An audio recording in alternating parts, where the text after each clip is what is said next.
Michael Curtiz deserves a lot of credit for Casablanca. With all the disparate ideas pouring out of everybody, he was the unifying field theory that brought that picture into focus for all of us. He really got into the whole concept of what you could do with the camera and with angles and with lighting and with mood that was more than just the routine. Curtiz was one of the greatest champions of movement, joining the choreography of where he moves his actors with just a seamless choreography of moving camera, and the way he would crane or dolly almost like a dance, while the characters were also moving like a dance. Inside the frame, it's a master class of how to move characters and camera. And nothing was ever arbitrary or unnecessary.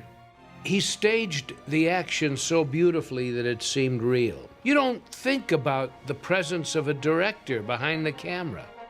There's a moment where you dolly in partway to Humphrey Bogart, and what's really great is that there's a moment there where you'd pause, and it's almost to say, do I really want to go there? And then finally it dollies in all the way, and then you do the flashback. A different director would have just dollied in, and then you go back to Paris.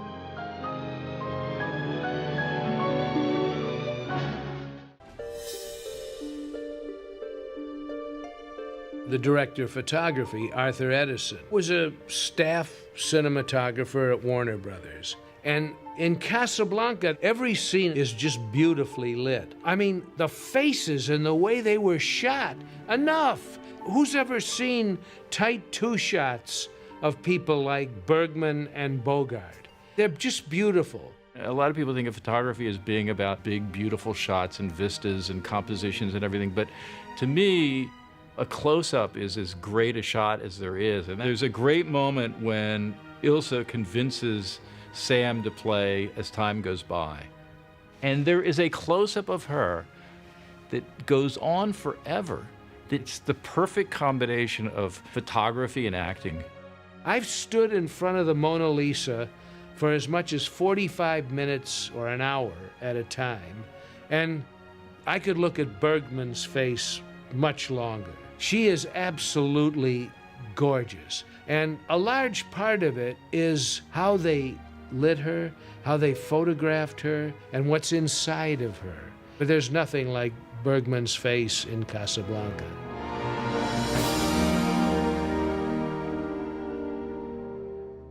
If you look at the way the story is told, there are a lot of elements of light and shadow. Like when you cut back to Paris, and there's a scene where they're dancing, and what's really interesting to me about that is that as they dance, there's a moment when they suddenly realize that they were really in love, and it gets dark.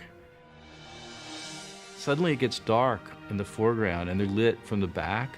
It's really amazing. And then the next scene, they're almost in shadow. Every time it goes dark like that, it's representative of that intimacy. Particularly inside his cafe when Ingrid Bergman comes in and starts to talk to him. She's standing at the door, the light flashes by her. The moments of great emotional intensity were always done in the dark. It really draws you into this little cocoon of intimacy with these characters. The visual style borrows a great deal from film noir. The cameraman and the director and the designer understood the language of intrigue and the language of suggestiveness.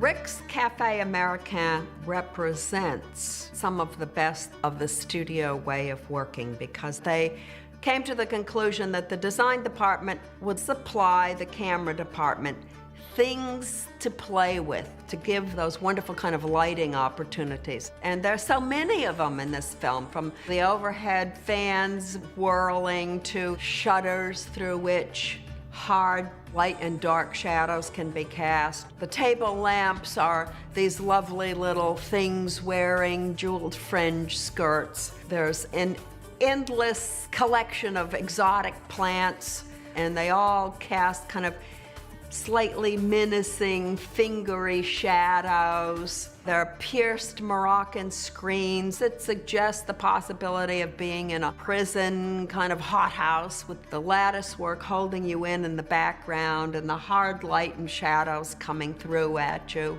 The sets looked like sets, and that was a good thing in those days.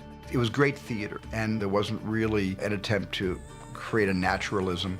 The searchlights from the local airport, actually Van Nuys Airport, but the searchlights from the local airport actually looked like somebody, you know, on a scaffold with a 10K, just panning the light across the set. But that artificiality made it a great theatrical, slightly over-the-top production, which it needed to be in order to become a great, almost semi-apocryphal love story.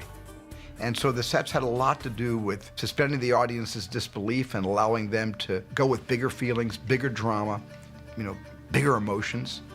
And the sets all contributed to that.